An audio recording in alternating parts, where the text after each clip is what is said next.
Bonjour à tous, merci d'être venus. Donc aujourd'hui nous allons vous présenter un article qui s'intitule Le modèle Montréal, enjeu d'un partenariat relationnel entre les patients et les professionnels de santé. C'est un article qui est paru en 2015 dans une revue canadienne. C'est un article qui a été coécrit par 8 participants qui appartiennent au monde de la santé, que ce soit dans le domaine de la pédagogie, dans les sciences de l'éducation, au niveau de la santé publique, en gériatrie. Donc c'est vraiment un article collaboratif qui a été écrit. Alors pour vous présenter cette pause pédagogique du jour, donc nous sommes 3 aujourd'hui, on va se présenter. Bonjour à tous, Lucille Fauchon, donc je suis formatrice en école de kiné. Bonjour à tous, Catherine Grenier, je suis infirmière anesthésiste et cadre formateur en IFSI dans l'Aisne. Et donc Anne Kaltenbach, je suis cadre formatrice à l'IFSI de la Croix-Rouge de Metz. Donc le modèle Montréal, c'est une nouvelle approche et une nouvelle dimension dans l'engagement des professionnels de santé et des patients dans le monde de la santé. Donc l'objectif de ce modèle, qui a été établi par Carman, c'est bien entendu d'engager les patients à tous les niveaux de la santé, que ce soit en termes d'organisation, que ce soit en termes de collaboration, que ce soit en termes de formation. Enfin, on va reprendre les différents modèles et on va vous les expliciter. Donc au niveau du plan, on va commencer par parler du patient partenaire. De quoi parle-t-on? Parce que bien souvent, on a cette expression du patient expert. C'est quelque chose qu'on connaît bien en France, puisqu'il peut intervenir et Catherine Tourette-Turgis, on a établi le modèle. Et donc le patient partenaire, de quoi parle-t-on? Donc on va essayer de comprendre les fondements du modèle. Dans un deuxième temps, on va vous parler du partenaire, quelles sont ses missions, et donc on va essayer de voir quelle place il prend dans le système de santé, alors que ce soit au Québec, comme l'article est originaire, ou comment ça se situe, comment ce modèle est en train de se développer en France. Pardon? Oui, c'est ça. Ouais, voilà, comment le modèle est en train de se développer en France. Dans un troisième temps, on va vous parler du patient partenaire, les conditions, et là on va un peu plus aborder les freins et les leviers de ce modèle pour son implantation dans le système de santé. Donc on va parler effectivement du Québec, mais on va revenir effectivement comment la France est en train de rattraper son retard par rapport à cette implantation du modèle. Et pour finir, on va finir par une petite séquence quiz avec un outil. Voilà. Alors, dans un premier temps, on va vous proposer une définition du patient partenaire. On va vous laisser, vous vous mettez à 3 ou 4, vous l'avez fait en individuel.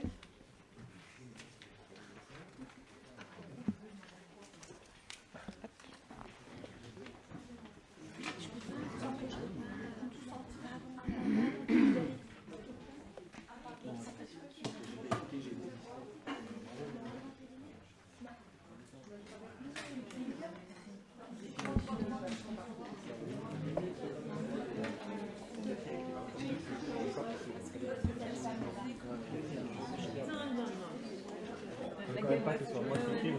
C'est ça qui arrange.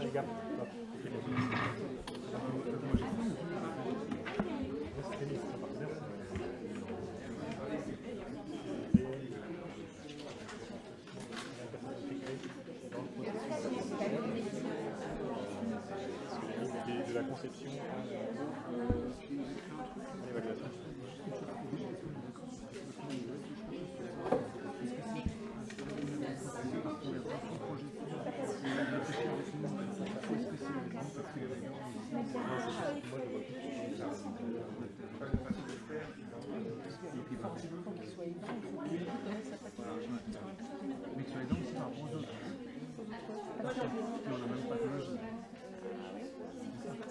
C'est ça qu'il faut rencontrer pour moi en éducation thérapeutique ou en formation initiale.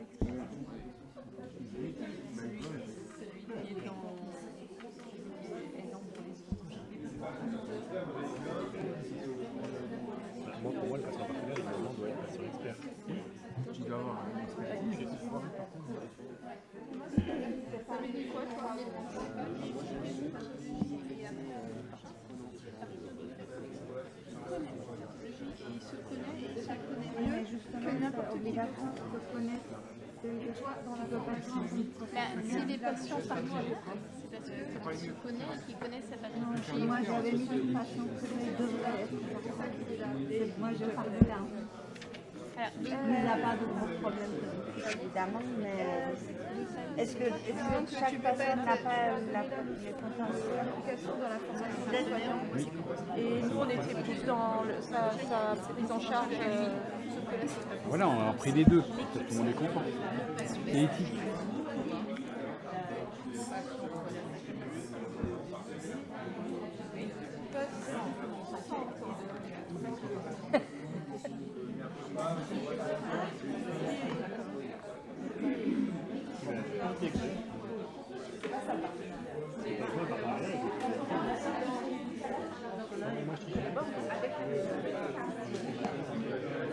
On va se donner encore une petite minute et on vous demandera de garder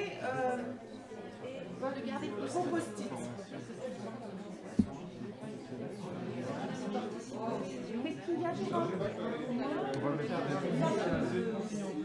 non, en fait, on garde ton document. C'est Dans la tête.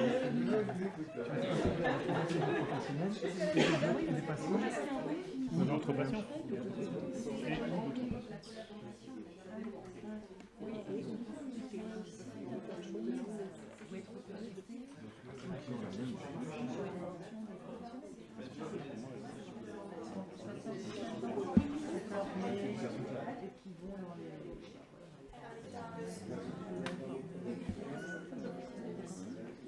Non, mais c'est amené à se développer.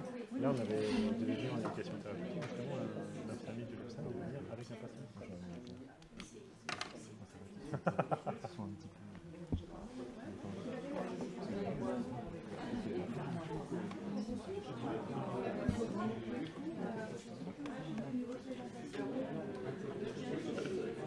On va vous proposer, si vous voulez, de continuer. On va vous proposer de continuer.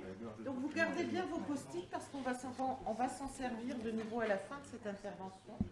Donc, comme exposé dans le plan, on va un peu parler de l'historique de l'implantation de ce modèle du patient partenaire dans le monde de la santé.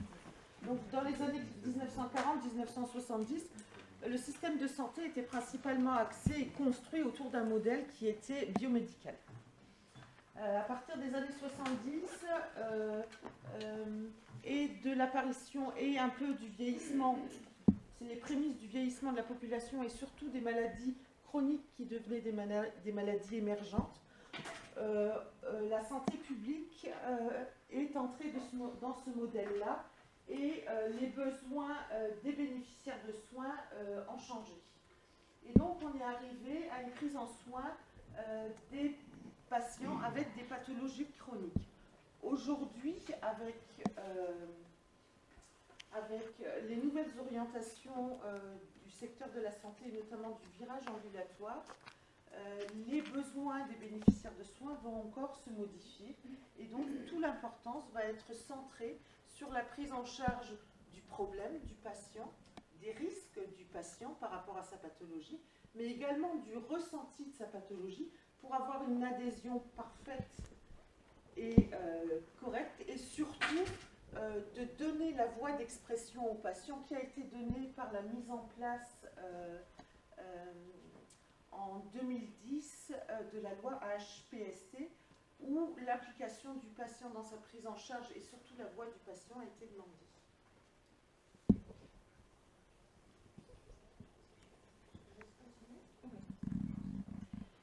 Donc au regard de tout ce que vous avez mis concernant le patient partenaire, en fin de compte, toutes vos idées, que ça soit le patient qui a un rôle d'acteur, qui a un rôle de soignant, que ça soit dans la connaissance de sa pathologie, dans son application, au travers de la définition, on voit tout à fait que vous faites le lien par rapport à ce que vous aviez comme représentation du patient partenaire. Donc le patient partenaire, c'est un patient qui a acquis une expertise au travers de sa propre maladie et qui désire s'engager à tout niveau du système de santé, de l'information jusqu'à son implication. Alors depuis une vingtaine d'années, les approches paternalistes des soins ont laissé la place justement aux patients, et notre patient, on est centré donc sur notre patient. Et on va prendre en considération son vécu de sa propre maladie, ses valeurs, on va faire attention à lui. Et donc le patient partenaire qui est partenaire, à un moment donné, comme l'indique la définition, va devenir expert. Et c'est vraiment un enjeu d'avenir important, car fondateur, précurseur d'un nouveau paradigme du prendre soin dans notre société. Donc là, il va être vraiment partie prenante au travers des soins et de la prise en soin des patients, et notamment des patients atteints de maladies chroniques, comme Anne me l'a émis dans l'historique. Donc au regard de ça, on aura des bénéfices d'améliorer l'état de santé de la population. En fin de compte, le patient qui est atteint d'une maladie chronique, il vit sa maladie, et là il va voir des personnes qui ont la même chose qu'eux. Donc ils vont avoir comme un sentiment d'allié, justement par rapport à ça. La qualité des soins, c'est-à-dire que les professionnels de santé vont avoir une écoute, un accompagnement plus personnalisé. La continuité des soins est une meilleure condition. En France, on est vraiment dans un parcours de soins spécifiques, personnalisés à ce patient. Et comme vous le savez, on développe de plus en plus le lien entre la ville, l'hôpital et la ville. Et donc on est parfaitement là-dedans. Les services délivrés par les services de santé, l'accompagnement des mutations du système de santé, et notamment dans le déploiement de l'ambulatoire. L'ambulatoire, là, c'est purement, c'est un exemple.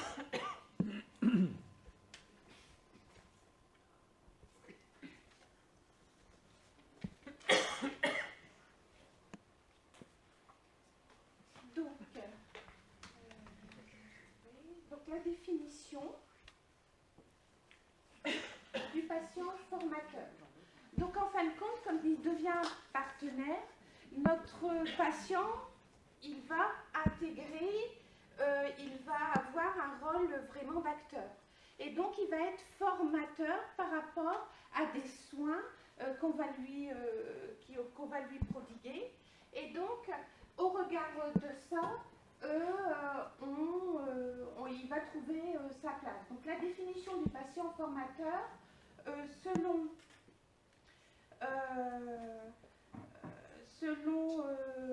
vous, donc vous allez de nouveau vous remettre en petits groupes de 2 à 3 personnes, pareil. Pour moi, il faudrait que vous gardiez les groupes que vous avez faits, et sur le post-it que vous avez, mettez comment vous voyez le patient formateur, votre propre définition.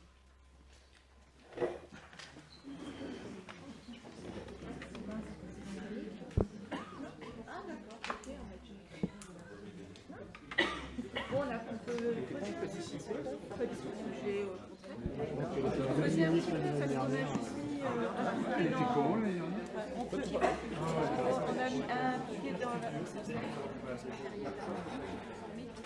C'est pas le dernier. Moi, c'est tout. Oui. Il est carré, mais pas que. La formation des autres patients peut guider le soignant. On peut creuser peut-être un petit peu là, parce qu'on a dit qu'il était impliqué dans la formation des soignants. Par son expertise, au travers de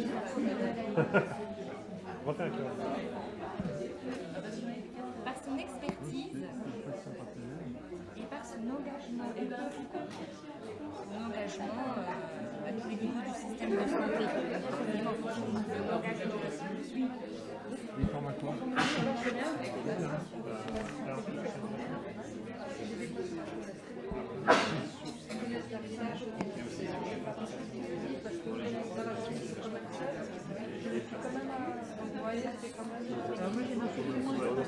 j'ai pas peur de formation sur les Moi, je pense.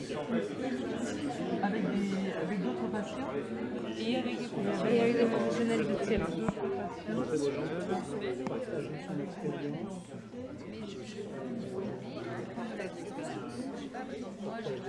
Avec les soignants. Oui, c'est ça. Partage d'expérience. Et à partir de ces expériences, la construction de sa compétence. Comment on va définir ça? Ben, comme elle a dit, c'est alors c'est quand même un expert. C'est un expert. Oui, c'est un expert. C'est un patient expert alors, on dit ça? Ouais, c'est un patient expert. Qui s'est formé.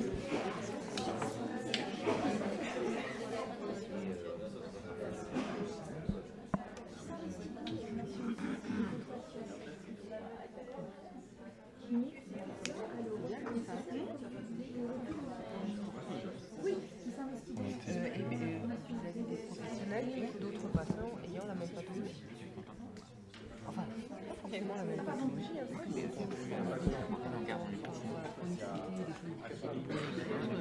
D'autres patients, d'autres pathologies. Il peut y avoir des similitudes quand même.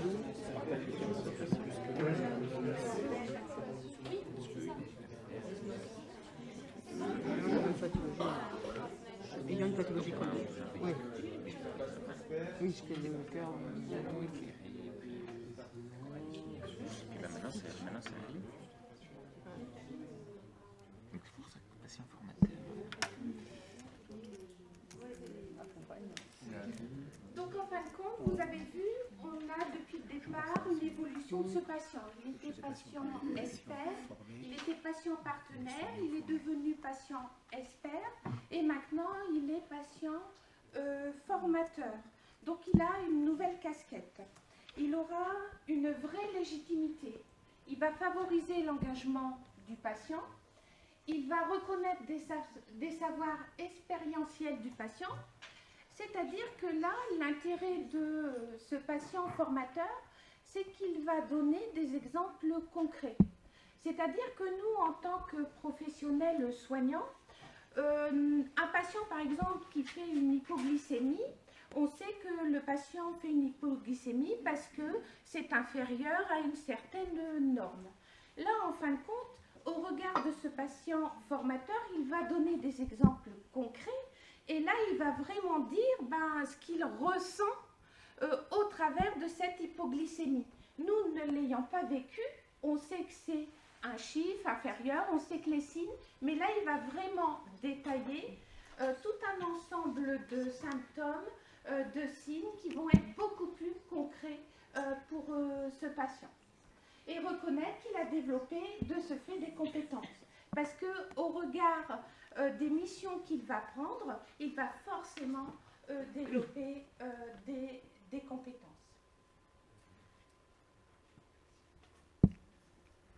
Donc pour quel rôle le patient est un soignant comme un autre? C'est-à-dire que le patient est un collaborateur et là il devient un acteur du soin. Donc il a vraiment un changement de statut. Il a un changement de statut de soignant. Il devient un coach, un mentor, un accompagnement. C'est-à-dire qu'il va pouvoir guider le patient tout au long de son parcours de prise en soin. Il devient partenaire dans la formation et puis également dans la recherche.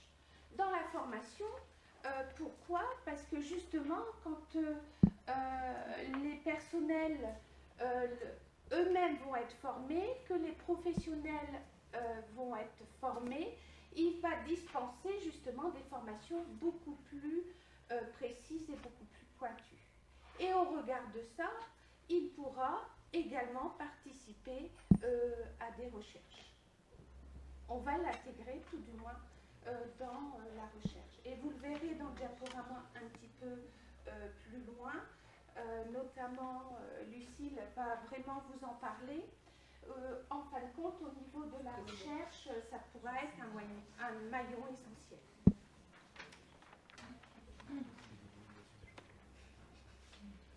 Donc, du coup, je vais vous faire passer un tableau récapitulatif où en fait, je vais Donc un tableau récapitulatif, vous voyez qu'en fait, sur les lignes, vous avez le niveau de participation du patient.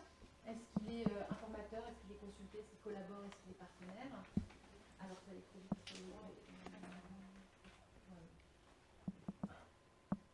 Et puis sur les... Donc ça c'est en colonne, pardon. Sur les lignes horizontales, c'est à quel endroit il va pouvoir s'engager. Est-ce qu'il est dans le soin? Ici, vous êtes beaucoup revenu sur son intégration dans le soin.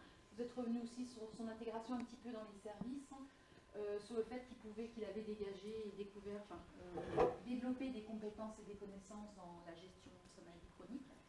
Ça, c'est le cadre théorique, en fait, idéal d'un patient partenaire à tout niveau. Et ce qu'on vous propose là maintenant, c'est de nous dire, vous, en France, où vous pensez, où vous situez l'action du patient. Est-ce que vous le situez déjà bien dans les soins, dans l'organisation, dans l'élaboration des politiques de santé, dans l'enseignement et dans la recherche? Et puis à quel niveau? Est-ce qu'il est juste informé, consulté, collaboré ou partenaire? Alors, pour vous faciliter la tâche et la lecture, on vous a fait une petite photocopie. Donc vous en prenez un. Et puis on s'est dit qu'on allait le faire sous forme de bataille navale. Vous voyez, ce sera plus simple si vous nous donnez les lignes et les colonnes. Voilà. Ce sera plus simple. Je ne sais pas si on a assez pour regarder, parce que je pense que c'est juste. Merci. Donc là, plutôt en individuel. En individuel. Alors, on va pas pouvoir entendre toutes les personnes qui sont présentes parce que vous êtes venus très nombreux. Je suis contente que vous soyez tous intéressés par le sujet. Mais on va reprendre quelques personnes.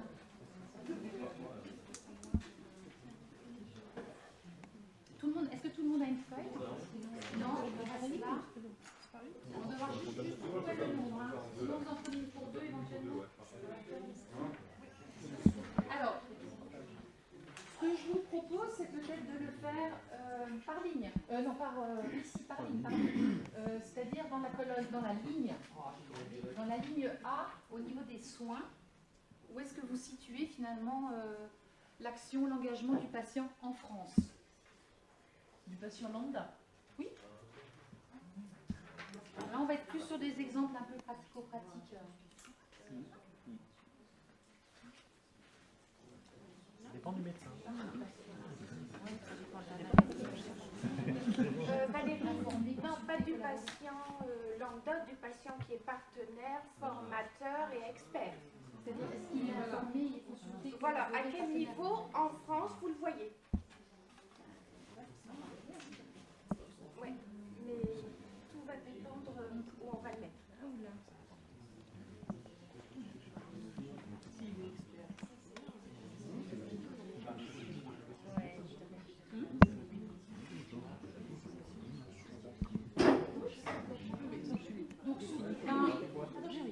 Sur le soin, si on a une vision un peu micro sur le soin, je vois que déjà, il est trié sur le soin direct, dans la première ligne. En partenaire, c'est-à-dire qu'il est accompagné dans le développement de ses capacités d'autogestion de sa santé. Alors un exemple.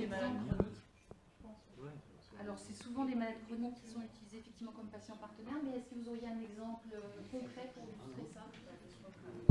Patient diabétique. Ouais, en éducation thérapeutique. C'est l'éducation thérapeutique. Donc là, tu mettrais là, Valérie? Dans le dernier. Dans le dernier? D'accord. Donc accompagné, donc effectivement dans le cadre de l'éducation Dans le cadre de Dans l'éducation le cadre de thérapeutique. l'éducation Mais un patient lambda, je ne le mettrais pas forcément là. On est d'accord. Là, on La parle place. du patient partenaire. Voilà. Ouais. Donc, je le mettrais aussi dans le cadre on pourrait le mettre là collaboration. aussi, je pense qu'on pourrait presque le mettre là aussi, justement dans ce virage ambulatoire où on va leur demander quand même beaucoup justement de l'autogestion. Oui, mais on ne sait pas forcément, mais ça nécessiterait ce niveau en tout cas d'implication. Alors effectivement, ils sont informés, consultés, quelques-uns sont vraiment partenaires de leur santé au sens où ils s'autogèrent dans leur pathologie chronique.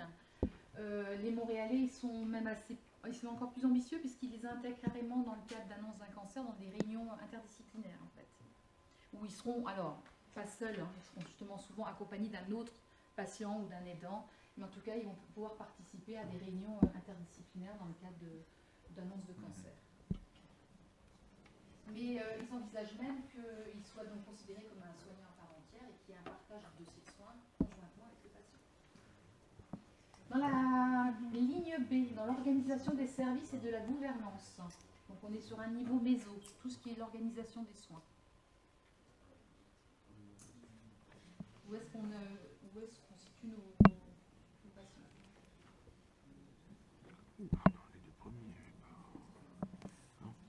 Un niveau de collaboration. Consultation, mieux.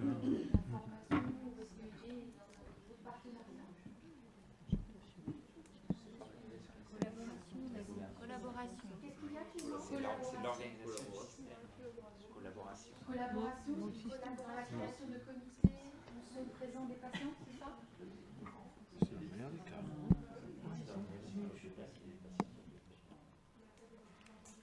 Bien, vous avez d'autres. Vous le placeriez là à peu près à l'unanimité ou à un niveau supérieur? Ou à un niveau inférieur? Laura, justement.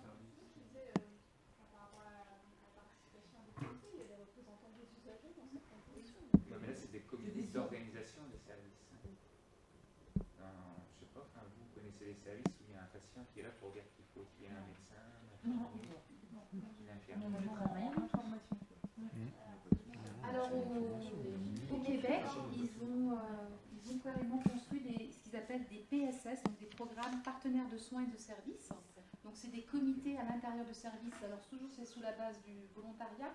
Les services s'inscrivent et il y a donc un comité qui est composé de gestionnaires, de soignants, de minimum 2 patients qui ont été soignés dans le service et qui vont pouvoir parler de leur vécu de la pathologie dans le service avec quelques conditions quand même. Il faut qu'ils soient plus en situation de il faut qu'ils soient effectivement verra plus tard dans une prise de recul quand même par rapport à leurs soins.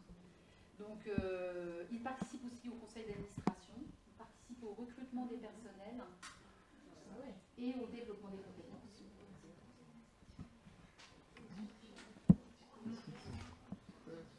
Dans la ligne C, donc on vient sur le niveau macro-politique, donc l'élaboration de politiques de santé.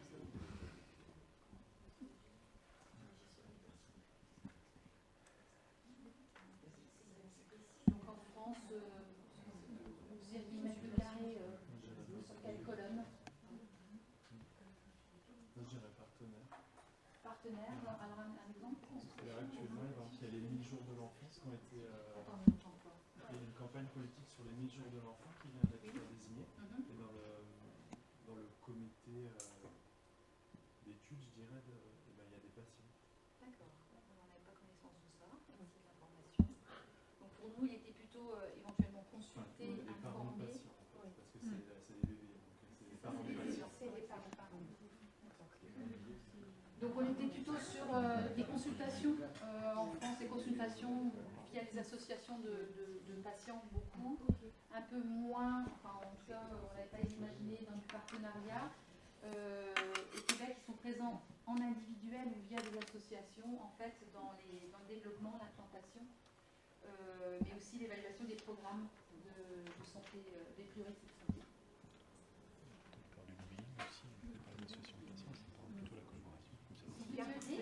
Enseignement. Donc on pourrait considérer qu'en fait sur ces trois niveaux d'engagement, le patient, on va le considérer comme patient ressource. Sur cette quatrième ligne, c'est son rôle de patient formateur qui est à explorer.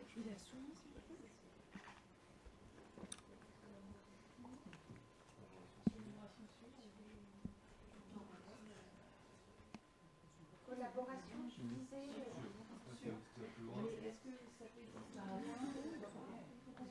Une collaboration.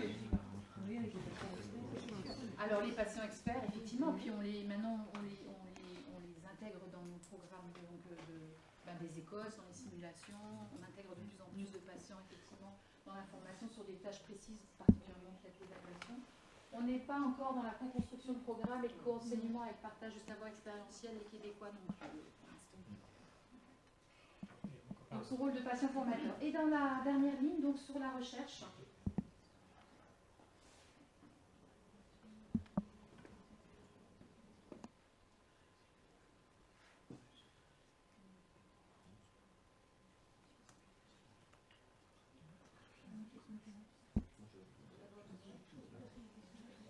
Dans la collaboration. Alors de quelle manière on les implique dans la recherche à notre niveau? Peut-être qu'il y a quelque chose qu'on n'a pas été exploré. Pourquoi tu n'aurais pas dit ça? Dis ta pensée. En fait, moi j'aurais mis plutôt dans consultation. Je n'aurais pas été jusqu'à collaboration. Je n'aurais pas été jusqu'à une implication. Ben, moi, j'ai pas connaissance non plus qu'on est vraiment impliqué au sens collaborer, effectivement, intégrer des protocoles. Ou alors il y a quelque chose auquel on n'a pas pensé. Ils sont consultés sur les, ils sont peut-être consultés sur les thématiques. Les thématiques, mais dans la collaboration. Dans le protocole, il me semble qu'ils aussi. Et Tu fais la même remarque. Oui, mais alors, notre collègue kiné, là, en tant qu'investigateur ou en tant que sujet de recherche. Non, elle s'appelle en tant qu'investigateur de Besançon. Marie. Alors effectivement, ils sont pas non plus impliqués à ce niveau-là au Québec, ils sont impliqués là, puisqu'il y a effectivement à l'heure actuelle 4 projets de recherche qui sont en cours, qui ont été mis en place par ce qu'ils appellent la DCPP, Direction Collaboration et Partenariat Patient, dans lequel les patients ont vraiment un statut de patient-chercheur. Alors pas seuls, toujours avec d'autres personnes, mais en tout cas, ils ont ce statut de patient-chercheur. Merci.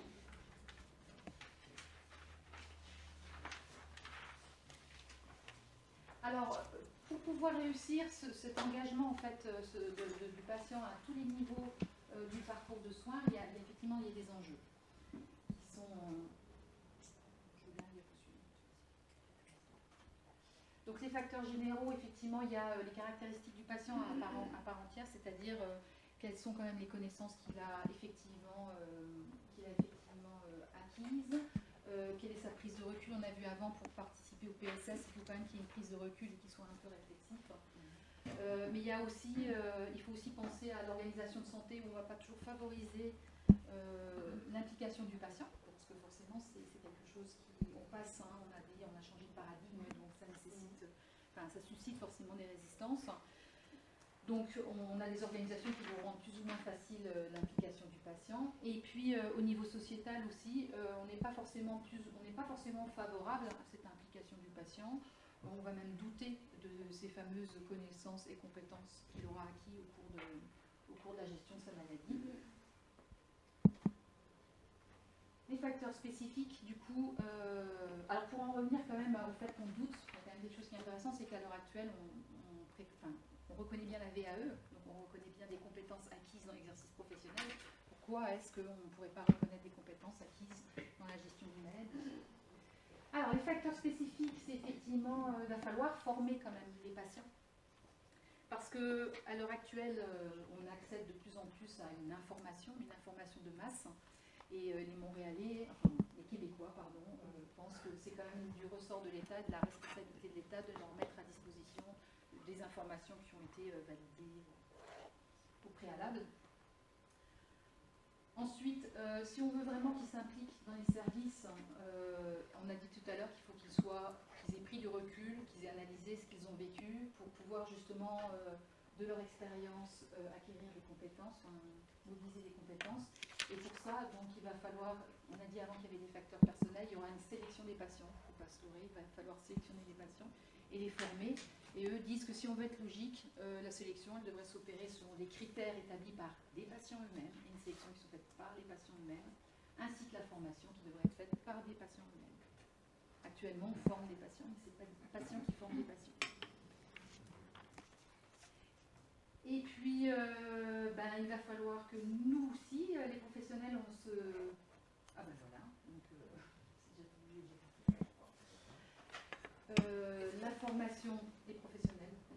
Là, je voudrais rajouter quelque chose. La formation du patient, il faudra vraiment qu'il trouve sa place dans tout ce contexte de formation auprès des patients souffrant de maladies chroniques, avec justement les professionnels. Donc il faut que chacun trouve sa place, et ça, la formation va leur permettre justement trouver leur place. Et puis l'autre volet, c'est effectivement la formation des professionnels. Sommes-nous prêts à accepter ce virage justement de cette approche partenaire où on inclut le patient à part entière comme un professionnel. En formation initiale, tout d'abord, donc où on va quand même travailler déjà sur ce concept de partenariat et de travail pluridisciplinaire en mélangeant peut-être un peu nos différentes professions, avec un programme de formation qui va aller de la découverte de ces concepts de collaboration jusqu'à une application, une intégration de la communauté de travail. Et puis, ça c'est pour les professionnels jeunes étudiants. Et puis, il va falloir, nous aussi, dans le cadre du DPC, nous former d'une manière un peu similaire pour que ce soit raccord avec ce qu'on demande à nos étudiants.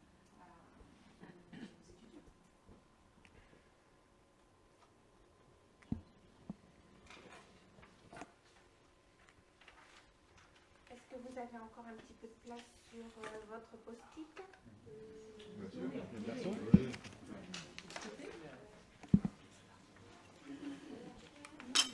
Donc, comment voyez-vous le patient partenaire dans le cursus de la formation initiale? Donc, la formation infirmière, au niveau des sages-femmes, au niveau de vos différentes pratiques. Dans l'idéal ou dans la réalité?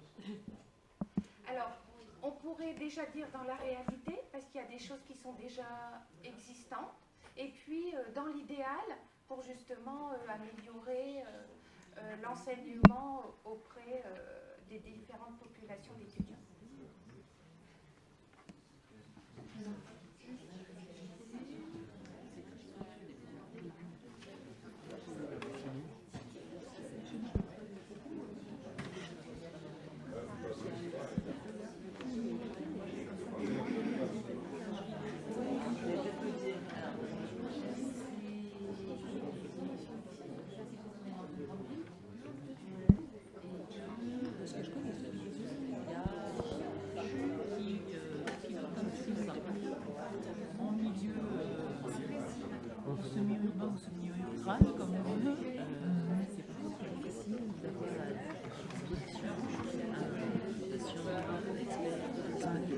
Vous êtes dans quel... Je suis dans l'ouest. Ah, mais vous êtes dans... Et vous utilisez les patients qui viennent en cours? J'en avais pas. Moi, j'en ai jamais connu. Mais j'ai fait l'école d'infirmière il n'y a pas longtemps. Quand j'étais à l'école, on n'a jamais eu de patients. Je suis en train de chercher la solution pour le soigner. Ils sont pas en train d'écouter les gens avec leur vécu. Mais en même temps, ouais, voilà, intelligent. Conceptualiser, pour dire bah là j'étais dans le déni, là j'étais espacé ça, là, parce qu'il faut conceptualiser. C'est pas... Donc je sais pas si dans ce témoignage-là, c'est quand même des patients qui ont été formés. alors nous on en a dans le centre une fois, il y a une jeune fille suite à un accident qui est venue, j'ai rencontré totalement par hasard, c'est pas moi qui ai géré. Par contre on faisait venir au niveau des... Si je prends par rapport au diabète, il y avait vraiment des gens qui venaient de discuter de leur surpoids ou de leur chirurgie bariatrique. Je pense que ça changerait l'impact du cours derrière. Comment? Comment? Comme ça, on est grave. Vous voyez le patient partenaire dans le tu vois le patient partenaire dans le cursus de formation? Dans un partage d'expérience. En fait, il va venir mettre de l'eau au moulin des étudiants, prendre la conscience du vécu des gens, et puis cette expérience et puis expérimenter. Pas pour apporter une formation. Après, évidemment, dans l'idéal, ce serait bien plus... Dans les de psychiatrie, c'est quand même une plus-value ça de restitution. C'est bon? C'est bon pour vous? Quel est le groupe qui veut prendre la parole? Donc un groupe prendra la parole et puis au regard de ce qu'il va donner, et si vous avez des choses à compléter, n'hésitez pas. Alors, qui désire prendre la parole?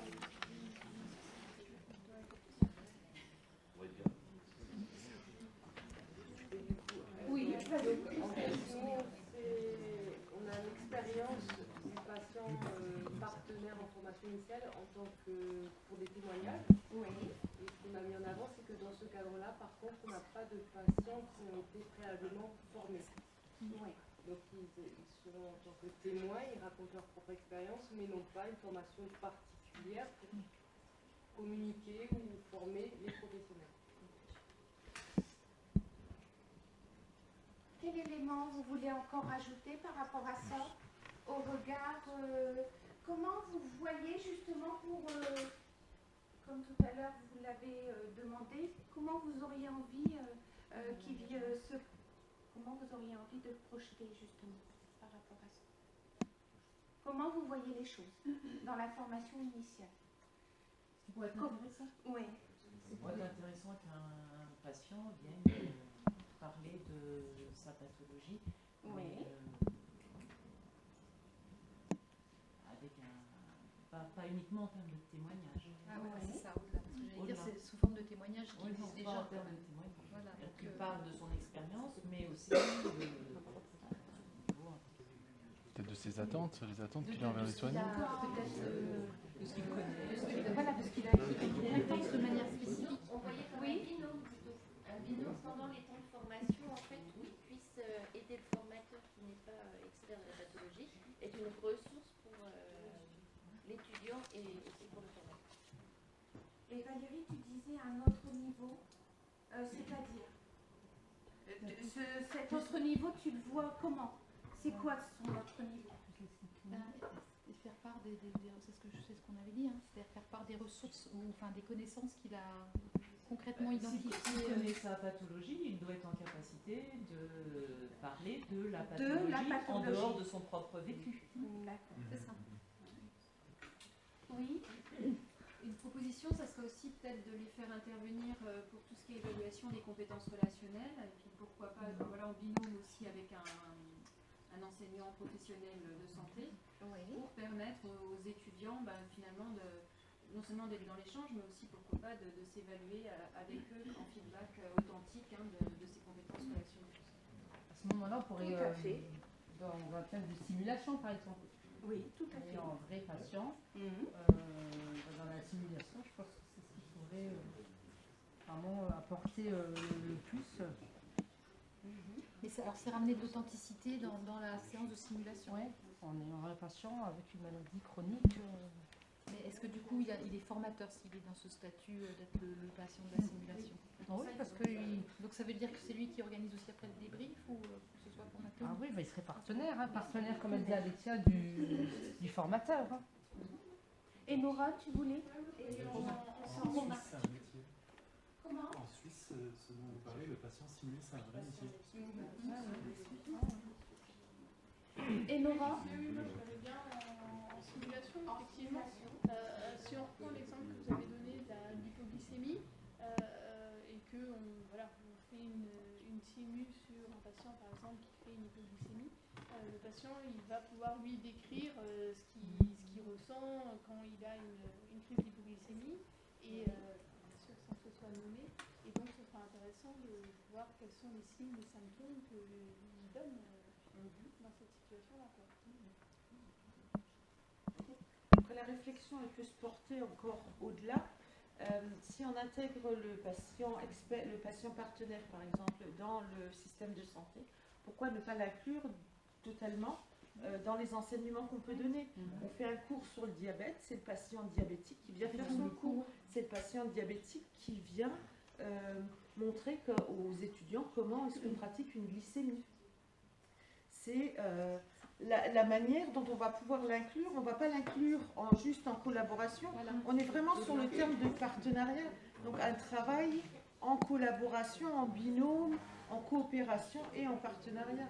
Donc le faire profiter de cette expérience, surtout que nos étudiants, c'est mon sens, je ne sais pas où vous en êtes, vous, dans votre réflexion, c'est que les étudiants, à un moment donné, prennent beaucoup en compte les problèmes du patient et s'axent sur les problèmes médicaux, alors qu'aujourd'hui, on leur demande quand même de bien s'axer sur le ressenti et les expériences vécues du patient. Et dans son adhésion aux thérapeutiques ou aux programmes de santé qu'on peut lui proposer. Donc, est-ce qu'on ne pourrait pas effectivement réfléchir à un patient qui est complètement partie prenante des enseignements. Pas en co-animation ou à part entière. Voilà, dans la réflexion. Donc au niveau de Montréal, ils sont intégrés dans la formation initiale. Au travers des cours, comme l'a dit Anne, en L1, les étudiants explorent le concept au travers d'exemples personnels et des différents témoignages. En L2, ils sont amenés à se familiariser avec le déroulement d'une réunion interprofessionnelle afin de clarifier les différents rôles des différentes professions et d'appliquer le concept du partenariat à un cas clinique, et notamment là dans l'exemple qui a été mis dans l'article de la pédiatrie ambulatoire. Et lors de la L3, les étudiants intègrent le concept de partenariat justement dans la simulation, comme vous venez de le mettre en avant. Oui. Vous parlez de quelle formation initiale médicale, infirmière? Alors justement, ça peut, au regard, ça pouvait être 13 professions qui travaillent ensemble. 13 professions qui travaillent ensemble, justement. à tous les niveaux, justement. Ils ont regroupé déjà 13 professions dans cette formation aux patients partenaires, et ils regroupent des infirmières, des orthophonistes, des sages-femmes, ils regroupent tout le monde, ils regroupent 13 professions pour travailler déjà au partenariat interprofessionnel dans lequel il y a un peu de Ce que je trouve intéressant, mais on vous a dit, c'est pour bien le redire, mais le patient reste à sa place de patient, et c'est ça qui est intéressant. C'est que si ça devient professionnel, du coup, il va se mettre dans la peau d'une autre personne, et puis du coup, on va perdre l'enrichissement qu'il peut donner. Et c'est bien, là, le L2, toi, de clarifier les rôles dans la profession, et un petit peu aussi en formation initiale, est-ce que ça pourrait pas être ça? C'est que le patient vient m'exposer de qu'est-ce qu'il peut faire pour l'éducation des autres patients, pour l'éducation au suivi thérapeutique. Moi, je ne suis pas trop expert, mais il y en a qui le sont plus dans la salle, et c'est là où ça peut être intéressant. En fin de compte, ce qu'il faut retenir de ça, c'est ce que tu disais, Clément, c'est que c'est deux univers qu'on va rassembler avec les professionnels experts par rapport à leur pathologie et justement les patients experts de leur maladie. Donc c'est deux univers, deux entités.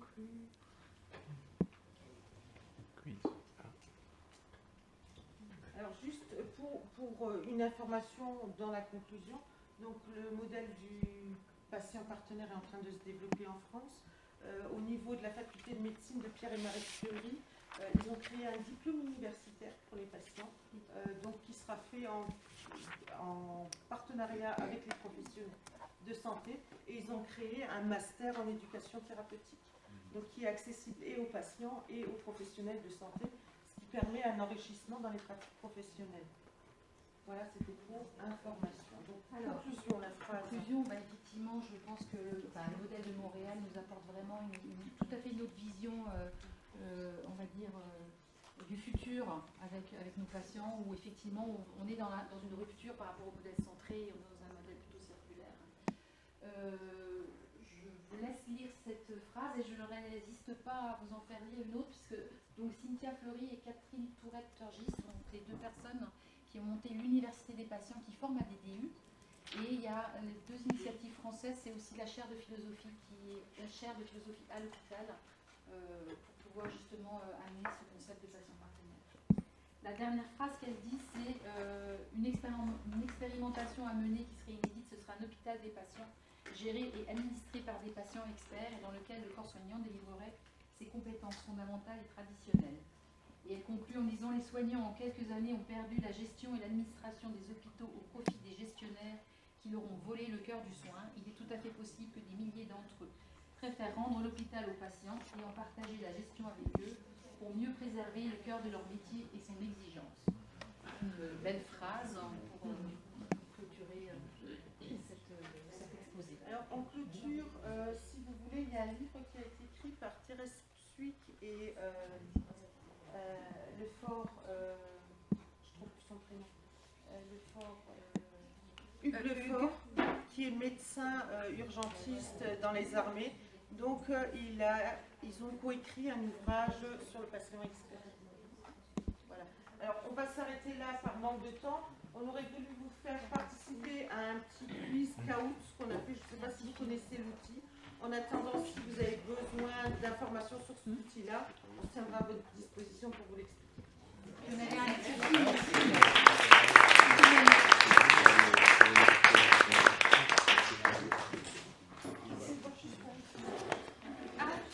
Merci à tous.